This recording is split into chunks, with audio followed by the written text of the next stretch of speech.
Olá, companheiras, olá, companheiros, saudações petistas. Sejam muito bem-vindas e muito bem-vindos a mais uma edição do podcast Em Tempos de Guerra, a Esperança é Vermelha.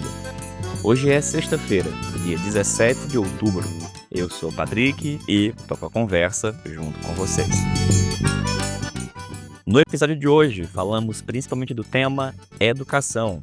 Afinal de contas, é a semana do Dia Nacional de Luta dos professores, professoras, profissionais de educação. Para isso, a gente escuta a companheira Ivonete Cruz, da CNPE, que fala desse importante dia do professor e da professora. Escutamos também o companheiro Bruno Costa, militante do PT, atualmente na assessoria do partido no Senado Federal, que fala sobre o PNE, o Plano Nacional de Educação, cuja nova versão tem avançado no Congresso Nacional. E escutamos ainda a companheira Elisa Guaraná, que fala sobre o encontro de professores e professoras com o presidente Lula, o anúncio da Carteira Nacional Docente e da entrega da carta assinada por diversos presidentes e presidentas de associações docentes para o presidente Lula.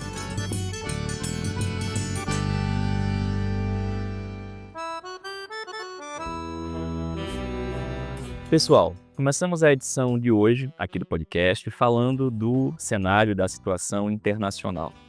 Nós começamos a semana com o avanço do cessar-fogo, ao menos formal, anunciado, e com a suspensão também oficial por parte dos ataques de Israel contra o território palestino, contra a faixa de Gaza.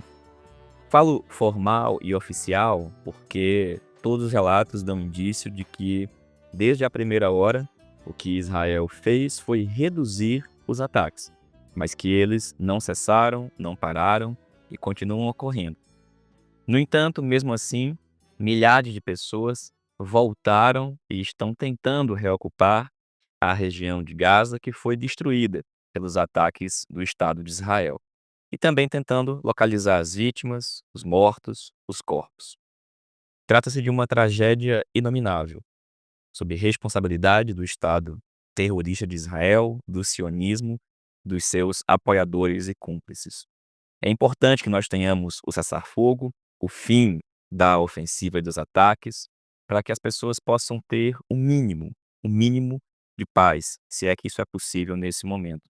E para que outras medidas possam ser tomadas, como, por exemplo, a devida responsabilização de Benjamin Netanyahu e dos demais integrantes do governo de Israel responsáveis por tudo o que ocorreu até agora.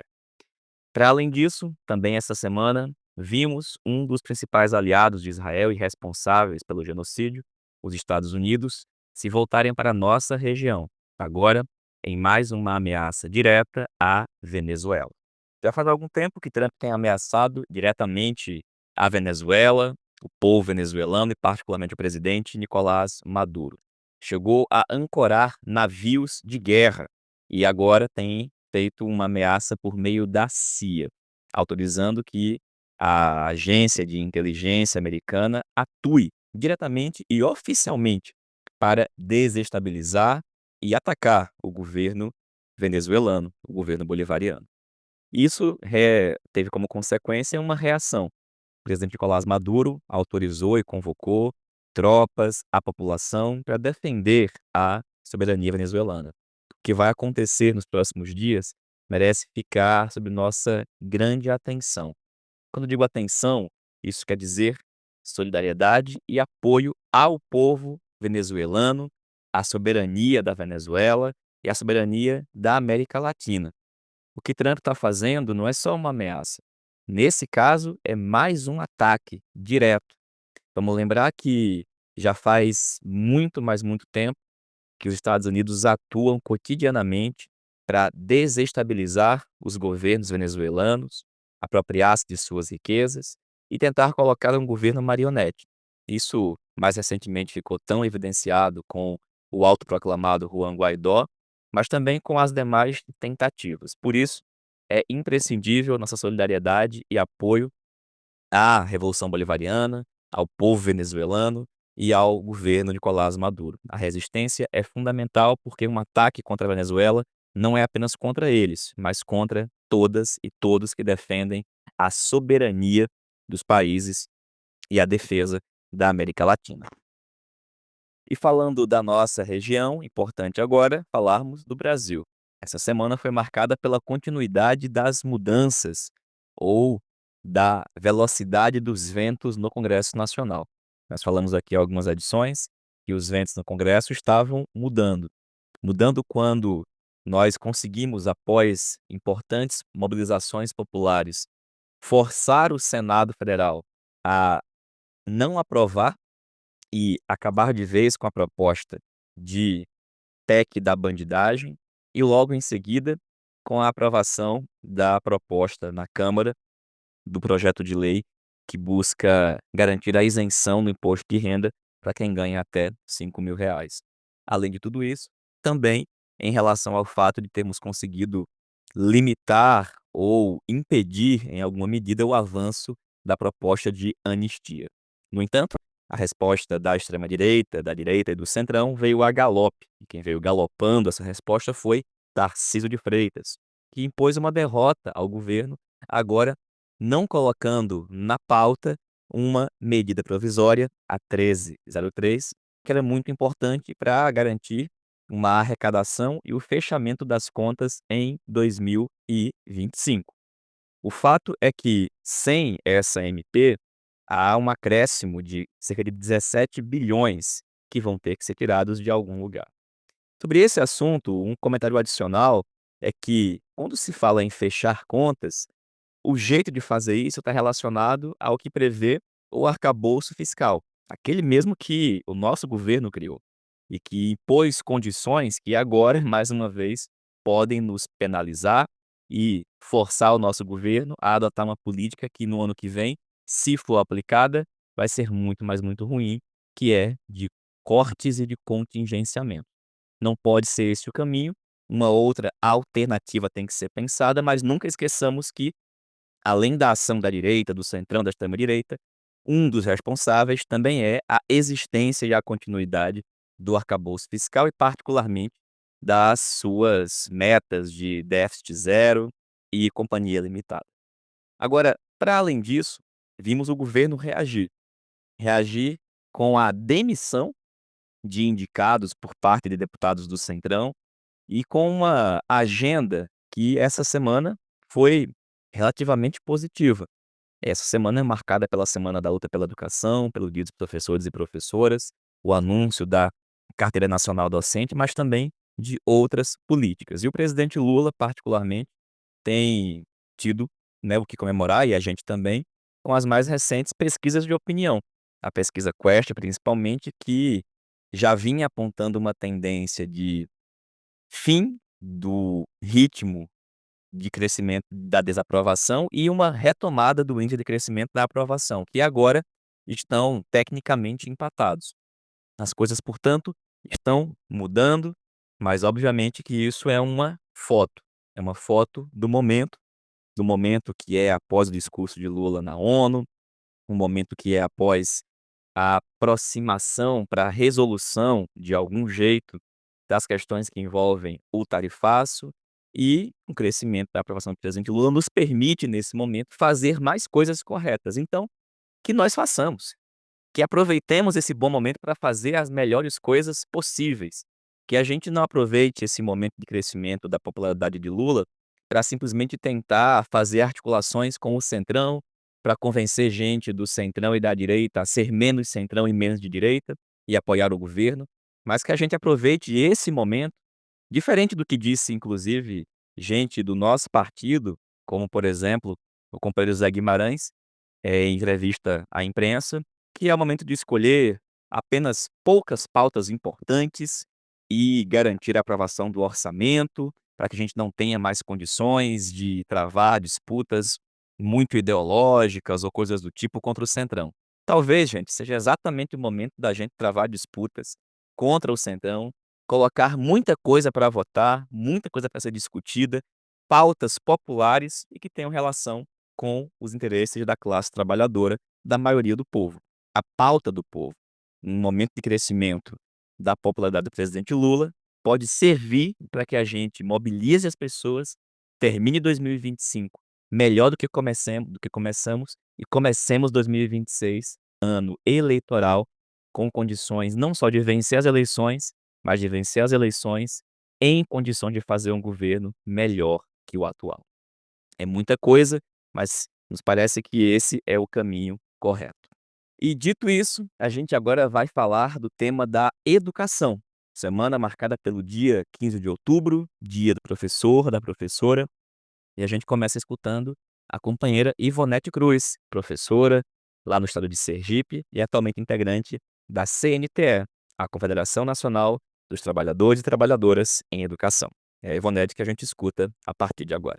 Olá, ouvintes do podcast Em Tempos de Guerra, a Esperança é Vermelha. Eu sou a professora Ivonete Cruz, dirigente da CNTE, e passo aqui para falar um pouco sobre essa semana em relação à questão da educação, do professor, da professora, numa semana em que nós temos o 15 de outubro, que é considerado o Dia do Professor e da Professora.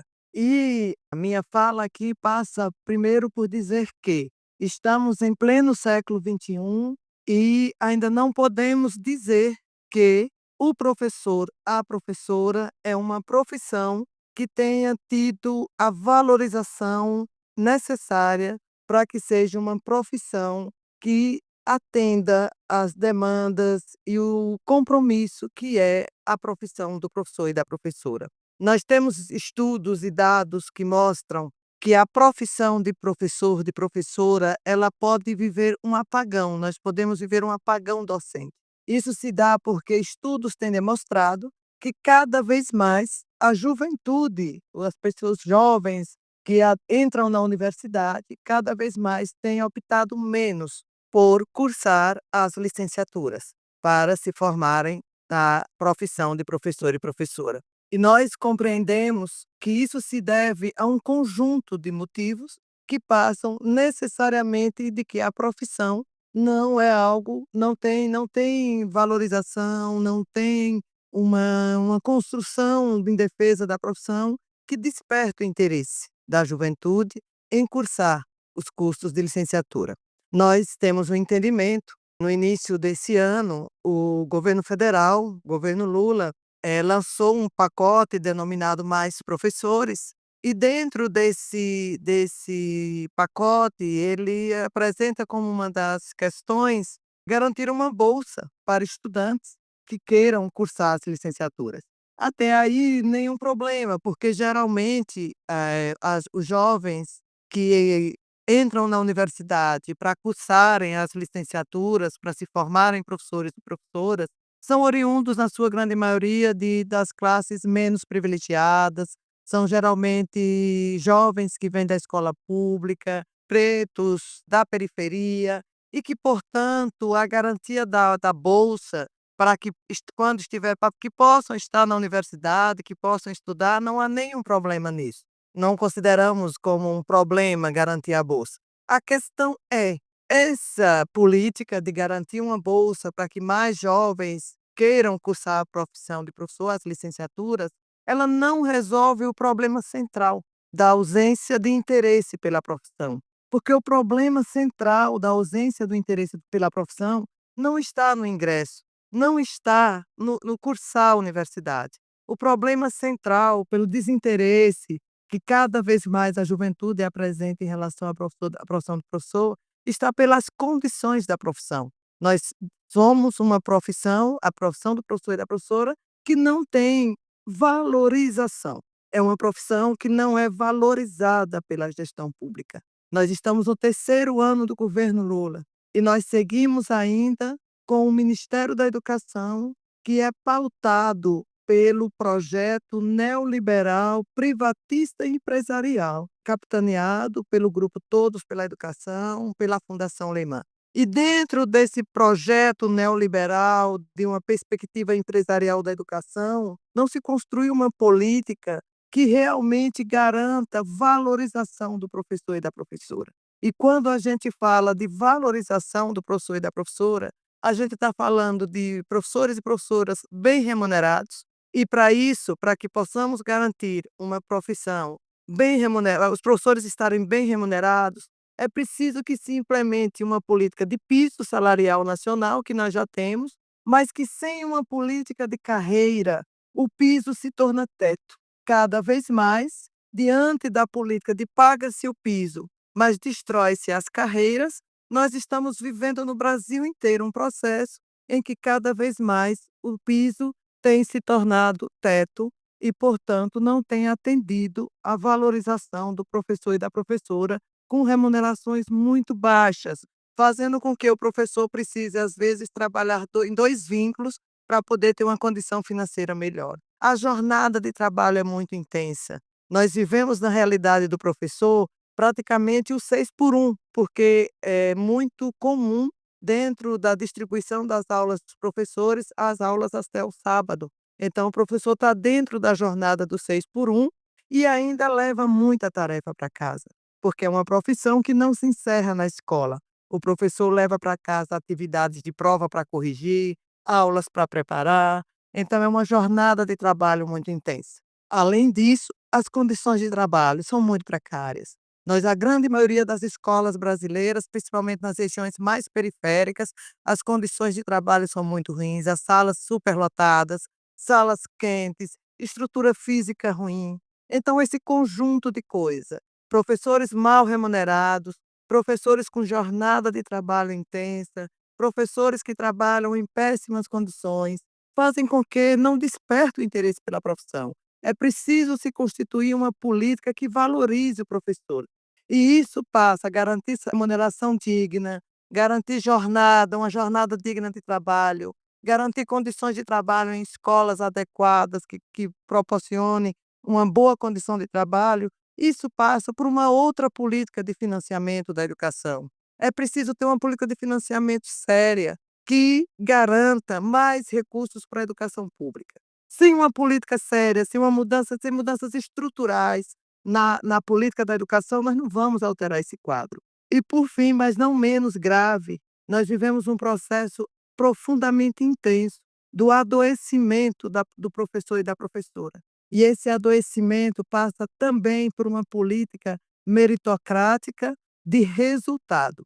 Nós vivemos cada vez mais, através do modelo empresarial e privatista, um processo de plataformização da educação, onde os professores são obrigados a cumprir plataformas que chegam prontas para atingir resultados, para que, através desses resultados, possa-se atingir premiação ou culpabilização.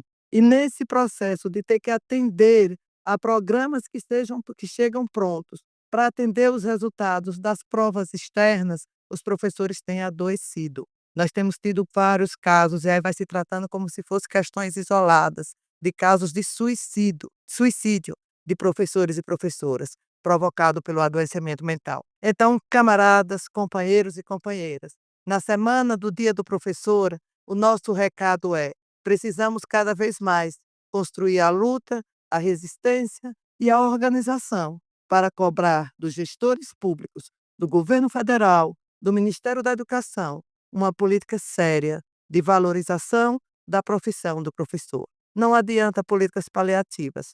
O professor merece ser respeitado, o professor merece ser valorizado. E só assim teremos na profissão um incentivo a que a juventude queiram vir fazer parte e construir a educação do Brasil. É isso e que vamos continuar cobrando, mas estamos ainda num processo muito distante de alcançar tais objetivos. Esperamos que a política do Ministério da Educação mude seu rumo. Primeiro, deixando de ter como projeto o projeto neoliberal, privatista, empresarial, e implemente uma política de financiamento da educação, de recurso público para a educação pública, que possa garantir valorização, que possa garantir respeito, que possa garantir dignidade. É isso, companheiros e companheiras, camaradas, um grande abraço e sigamos firmes na luta e na resistência, sempre. Valeu, Ivonete, obrigado, companheira, parabéns pelo seu dia, pelo nosso dia, pelo Dia dos Professores e Professoras. E a gente escuta agora o informe da companheira Elisa Guaraná. A Elisa que teve essa semana, inclusive, com o presidente Lula, entregou a ele uma carta assinada por diversos presidentes de associações docentes, e fala um pouquinho para a gente de como é que foi esse encontro que lançou a Carteira Nacional Docente. É a Elisa que a gente escuta a partir de agora. Olá, Patrick. Mais uma vez aqui no podcast, em tempos de guerra e esperança vermelha, e dizer que essa semana foi uma semana, importante. A gente aproveitou uma vinda aqui do Lula, presidente Lula, ao Rio de Janeiro, no dia do professor e da professora, dia 15 de outubro, para o lançamento dessa carteira docente nacional, e a gente conseguiu, com o apoio do nosso deputado federal do Rio de Janeiro, Lindbergh Faria, a gente conseguiu entregar uma carta em mãos para o presidente Lula. Quem assina essa carta são 13 presidentes, presidentas e diretor, né, tem diretores também, de 13 associações ou seções sindicais, todas do Andes, Sindicato Nacional. A gente começa apontando os avanços que a gente já teve na educação pública brasileira e aponta os limites, né, que a gente está enfrentando nesse período recente, principalmente, pós o enfrentamento do desmonte, né, para que a gente dê um salto, um novo salto, um salto mais profundo, né, de consolidação e expansão da educação pública federal no Brasil. Então a gente começa falando da reforma administrativa, da gravidade da reforma administrativa, pedindo um posicionamento, né, na luta contra a reforma administrativa. Na sequência, a gente trata do tema do orçamento. O orçamento segue estrangulando as universidades. A gente está a previsão do orçamento para 26 é menos que 25, então a gente vai ter um orçamento menor em 2026 do que a gente já teve em 2025, por sua vez, ele é um orçamento do patamar, de 10 anos atrás, nós hoje somos maiores e mais diversos, né, ainda bem. A gente também aponta, né, que é fundamental pensar na infraestrutura e condições de consolidação do que já existe, é fundamental e é claro que é importante a possibilidade de expansão dos institutos federais, a gente está saudando isso, claro, mas a gente precisa da consolidação e expansão do ensino superior também, né. Então a gente apontou a preocupação justamente com a falta de recursos, né, e de estrutura. O PAC previsto não vai dar conta, do que a gente tem de pendências de infraestrutura. Então, esse foi o nosso terceiro ponto. O nosso quarto ponto é um ponto sobre o qual a gente vem atuando bastante, né, a nossa associação docente, a ADUR, que é aqui da Universidade Federal Rural do Rio de Janeiro, mas muitas outras estão atuando com a mesma pressão, que é o esforço, da gente garantir que o acordo de greve seja cumprido, né. Então a gente apontou as questões que seguem pendentes, temos que ter o fim do ponto eletrônico para os EBTTs, temos que ter o direito à insalubridade reconhecido, que ainda não está, ainda com entulhos do Bolsonaro atrapalhando isso, temos que ter a garantia de que quando se faça um concurso, novo concurso para uma universidade federal, se você já é um professor de uma universidade federal, se respeite que você segue na mesma carreira, ainda que, mudando de instituição, que a gente chama de entrada lateral, e não perca a sua carreira por mobilidade, como está acontecendo agora. E a gente tem que valorizar muito, como foi colocado, inclusive, nesse evento, os aposentados. E os nossos aposentados sofreram muito pelos anos, né, anos e anos de violência cometida contra a educação pública brasileira, especialmente contra os seus professores e professoras, ainda pré-governos Lula e Dilma. E nas mudanças que nós tivemos na carreira, os aposentados não foram, reposicionados. Então isso é o que a gente vem foi isso que a gente colocou nessa carta, sempre um esforço muito grande de aproveitar esses momentos e apresentar a força do movimento docente que segue na luta. O presidente recebeu com muito carinho a carta da gente e se comprometeu no sentido de receber a carta e estudá-la, então a gente está feliz com esse momento de entrega. Estamos aqui todos na luta contra a reforma administrativa, mas seguindo também na luta por demandas que a gente precisa ver garantidas essas demandas para que a gente, de fato, consolide a educação superior, técnica e tecnológica e básica aqui, federal no Brasil. Então é isso. Valeu, Elisa. Obrigado, companheira. Parabéns também para você, para todos nós. E, gente, nós pedimos que o companheiro Bruno Costa, que é assessor do PT no Senado, acompanhando especificamente e especialmente o tema da educação, nos fizesse um informe sobre o PNE. Para quem não sabe, o PNE é o Plano Nacional de Educação, é um plano de duração decenal de 10 anos e que tem a cada 10 anos uma nova edição e um ajuste. O PNE atual, ele foi aprovado em 2014 e, portanto, teria que durar até 2024. Está se estendendo, mas tem uma nova versão sendo discutida. tem uma relatora, que é a Tabata Amaral, e o texto avançou ao longo dos últimos meses e semanas. E é para dar um informe sobre esse assunto que a gente escuta agora o companheiro Bruno Costa. Olá, Patrick. Olá, ouvintes do podcast Em Tempos de Guerra, a Esperança Vermelha.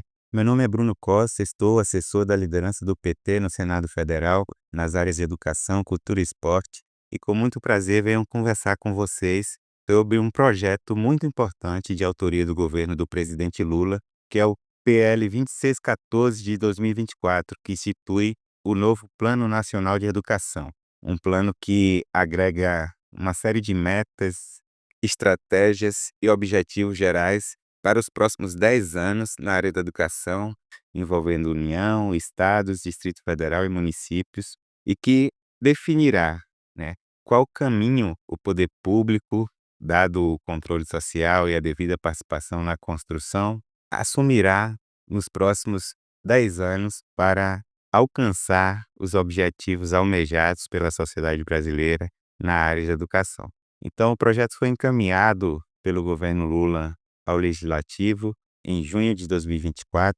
A tramitação se inicia na Câmara dos Deputados. Na Câmara dos Deputados foi instituída uma comissão especial para analisar o projeto. Essa comissão especial ela é presidida pela deputada federal Tabata Amaral, do PSB de São Paulo. O primeiro vice-presidente da comissão especial é o deputado Pedro Kizai, do PT de Santa Catarina. E o relator dessa comissão especial é o deputado Moses Rodrigues, do União, do Ceará. Então, essa comissão especial realizou uma série de audiências públicas, conferências nos estados, fez um processo de escuta das entidades de pesquisa, das entidades representativas da área da educação, dos movimentos sociais. E o relator, o deputado Moses Rodrigues, apresentou semana passada o seu primeiro substitutivo, né? Substitutivo que ainda vai ser apreciado na própria comissão especial. Foram apresentadas mais de 3.000 emendas ao projeto de autoria do Poder Executivo, e o substitutivo que o deputado Moses apresentou, ele contempla, né, uma série dessas emendas, rejeita outras emendas, e o fato é que estamos diante do desafio de analisar esse substitutivo, ver quais são os avanços que ele promove em relação ao texto inicial do governo do presidente Lula, ver também quais são os possíveis retrocessos contidos no texto, para que com mobilização social, com debate, a gente possa apresentar emendas e conseguir, né, construir um texto que de fato dialogue com os principais desafios do Brasil na área da educação. Então, em primeiro lugar, a gente tem que olhar para trás, né? E olhando para trás, a gente vê que a gente teve um plano, né, esse que vai expirar o término de 2025, um plano com uma série de metas muito importantes, mas que careceu de instrumentos efetivos e do financiamento necessário para que essas metas, né, se transformassem em realidade. Vale lembrar que a meta 20 do PNE, que vai expirar ao término de 2025, estabelecia a ampliação do investimento público em educação pública, né, até o final do decênio, para 10% do produto interno bruto do Brasil. E essa meta está distante ainda de ser alcançada, e a gente pode elencar uma série de motivos pelos quais essa meta não foi alcançada. O PNE que vai expirar ao término de 2025, ele foi aprovado em 2014, no governo da presidenta Dilma, e 2 anos depois a gente viveu um processo de ruptura democrática, né, que conduziu Michel Temer à presidência da República e que proporcionou, né, o recrudescimento do neoliberalismo em nosso país, uma série de reformas, né, que destruíram, né, a capacidade do Estado brasileiro de financiar os serviços públicos. Basta lembrar do teto de gastos, né, que congelou os gastos públicos. Basta lembrar também da reforma trabalhista, da reforma previdenciária, aí já no governo Bolsonaro. Mas o fato é que de 2026 até 2022, ou seja, do processo de ruptura democrática que retirou da presidência a primeira mulher democraticamente eleita presidenta do Brasil, Dilma Rousseff, até o final do governo Bolsonaro, o Plano Nacional de Educação vigente simplesmente foi desprezado, né? Se tornou uma carta de intenções, uma vez que nem o governo Temer, nem o governo Bolsonaro tiveram o mínimo compromisso com o que havia sido aprovado pelo Congresso Nacional e sancionado sem vetos pela então presidenta Dilma Rousseff. Então, temos, né, diversos balanços, inclusive produzidos pelo INEP, que demonstram que diversas metas do PNE vigente não foram alcançadas. Então, quando a gente olha para o próximo Plano Nacional de Educação, a gente tem que não só pensar o que falta, né, para a gente ter uma educação pública, gratuita, democrática, inclusiva, socialmente referenciada, de qualidade. O que falta para que cada escola pública, em cada recanto desse país, tenha as condições de infraestrutura mínimas necessárias, profissionais da educação, professores, técnicos, gestores devidamente qualificados e valorizados.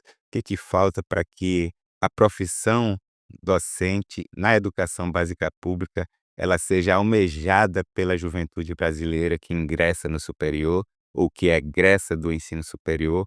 Então a gente, pensando nisso, tem que construir, né, os objetivos, as metas e as estratégias do próximo Plano Nacional de Educação, para que tanto a União, como os estados, como o Distrito Federal, como os municípios persigam essas metas e transformem o plano em realidade. Para isso, é necessário não apenas boa vontade, é necessário instrumentos de gestão, e nós aprovamos recentemente no Parlamento o Sistema Nacional de Educação, que institui comissões intergestores, né, que reúne União, estados e municípios para pactuar, as políticas públicas na área da educação. É preciso ter instrumentos de gestão, mas é preciso também ter, principalmente, financiamento. A gente sabe que no Brasil, apesar de todos os avanços que os governos liderados pelo PT promoveram na área da educação, inclusive no que diz respeito ao financiamento, né, apesar do Fundeb, que foi uma conquista nossa, apesar da expansão das universidades federais, dos institutos federais, no âmbito da educação básica pública, a gente ainda convive com um investimento per capita, um investimento por aluno, que é muito inferior à média do investimento por aluno praticado nos países que integram a OCDE.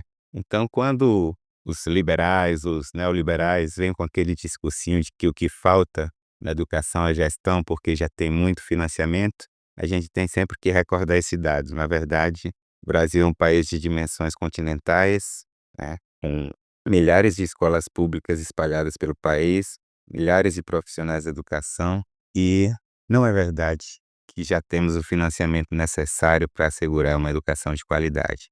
Apesar da vinculação constitucional, apesar do Fundeb, a gente ainda tem um investimento por aluno muito aquém, né, da média do investimento por aluno da OCDE, e precisamos buscar construir instrumentos para que essa realidade ela seja superada e a gente alcance um investimento por aluno adequado, não só para garantir condições de infraestrutura mínimas às escolas públicas, mas também para garantir a devida valorização dos profissionais da educação, para garantir assistência estudantil aos estudantes que necessitam, né, de assistência para que não abandonem a escola em busca de trabalho.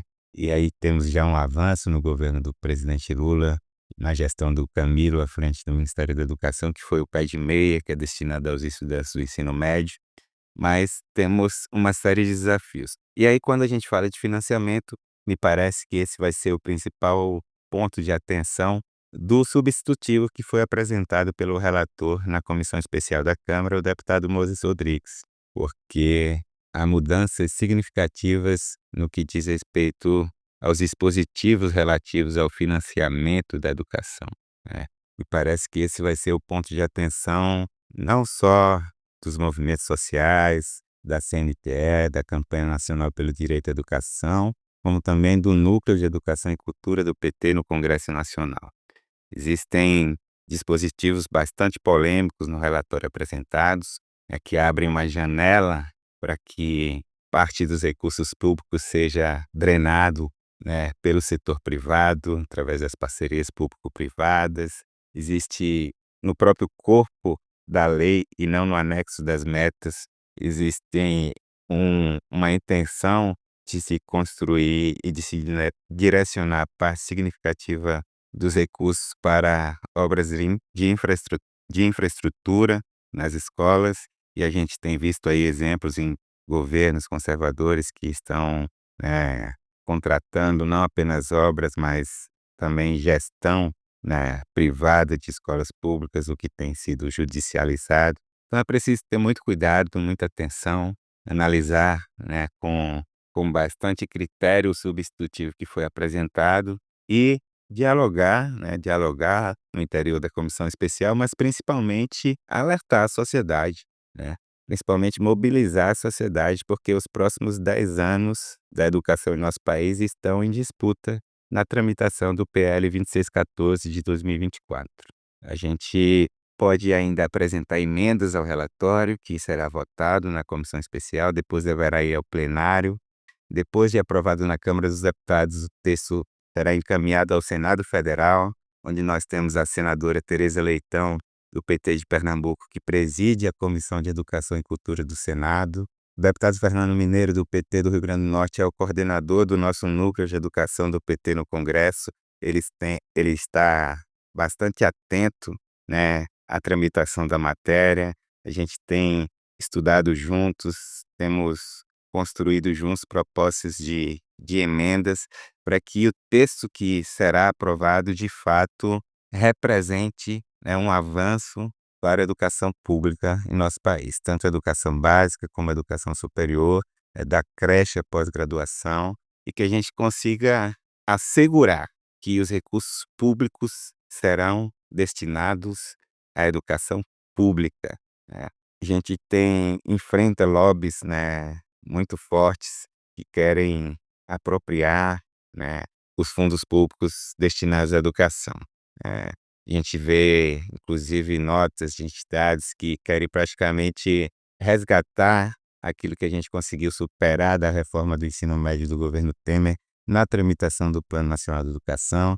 Ao mesmo tempo, a gente tem que enfrentar a pauta de costumes da extrema-direita bolsonarista, que está muito presente na Câmara dos Deputados e que não consegue conceber uma educação para a diversidade, uma educação que respeite os direitos humanos, uma educação que promova, o enfrentamento da violência de gênero, da violência LGBTQIA+, do racismo, do capacitismo.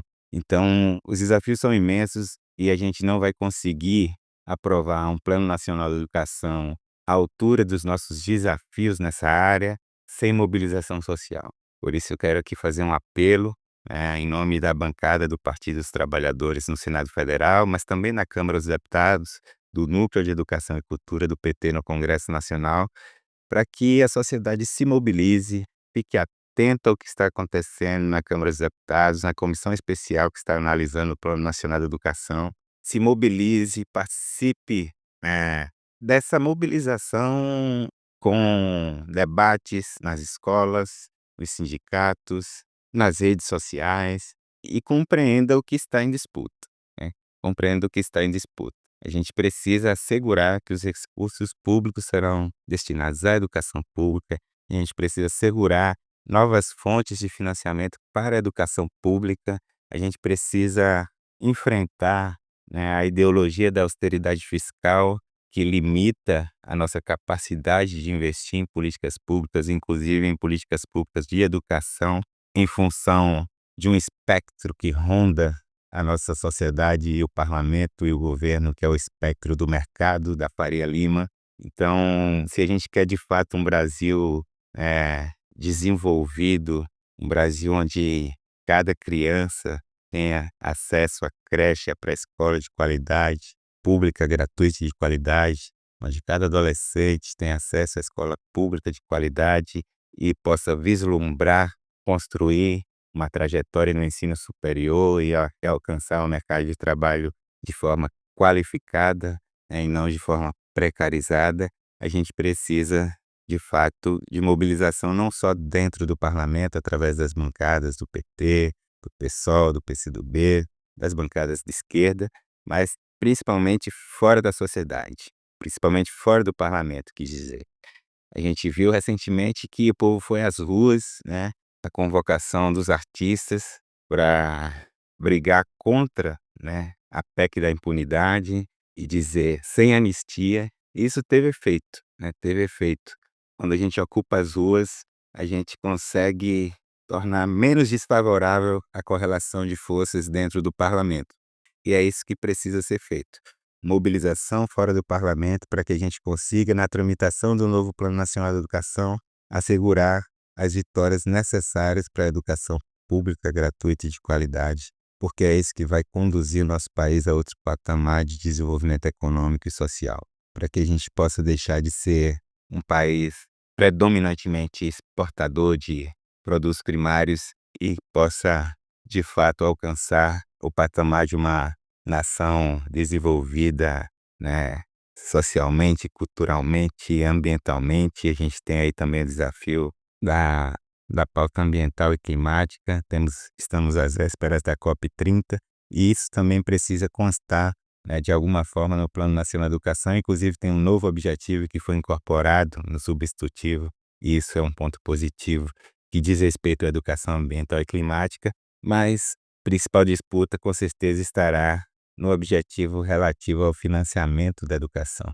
É aí que os espectros ideológicos e políticos, né, denotam suas diferenças e é aí que a gente precisa ter muito cuidado para que os fundos públicos não sejam sequestrados por interesses privados e a educação pública gratuita e de qualidade prevaleça como norte do Plano Nacional de Educação que irá vigorar no próximo decênio. Então é isso, mobilização social, alerta, para que a gente consiga, na comissão especial, depois no plenário da Câmara, depois no Senado Federal, aprovar um Plano Nacional de Educação que coloque o nosso país em outro patamar de desenvolvimento e que torne possível os sonhos de nossas crianças, dos nossos adolescentes, da nossa juventude. Vamos à luta.